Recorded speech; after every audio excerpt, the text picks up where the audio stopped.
আমি উৎস আমি 2020 সালে ধুলে আদর্শ মাধ্যমিক বিদ্যালয়ের শিক্ষার্থী ছিলাম। তো সেখান থেকে আমার আর পরবর্তীতে স্যারদের সাথে কখনোই ট্যুরে আসা হয় নাই। হঠাৎ করেই আমি এখানে আসতে পেরে অনেক আনন্দিত এবং আসছি কুষ্টিয়া ভেড়ামারা মণি পার্কে। এই মুহূর্তে আমরা অবস্থান করছি পদ্মা নদীর উপরে, হার্ডিন্স ব্রিজ পার করতেছি। খুবই ভালো লাগতেছে এবং সকল সকল স্যারদের সাথে ম্যাডামদের সাথে নতুন করে দেখা হইলো, তাদের সাথে কথা হইলো, অনেক ভালো লাগলো। ছবি উঠলাম, ভিডিও করলাম তাদের সাথে। আশা করি এগুলা আমাদের স্মৃতি হয়ে থাকবে সকলের কাছে এবং আমাদের ফেসবুক গ্রুপে ধুলে আদর্শ মাধ্যমিক বিদ্যালয়ের। তো ধন্যবাদ সবাইকে।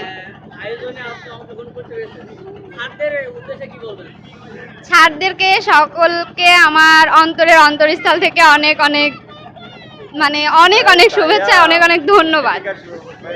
আমাকে আমাকে কন্ট্যাক্ট করছে আমার শ্রদ্ধেয় আঙ্কেল, আমার আম্মুকে বলছিল, তখন আমি জানছি এবং অবশ্যই আমার স্যাররা আমাকে এখানে অনুগ্রহ করতে দিছে। ভালো লাগছে সব বুঝতে। আমি কুষ্টিয়া সরকারি কলেজে রাষ্ট্রবিজ্ঞান ডিপার্টমেন্টে আসছি বর্তমানে।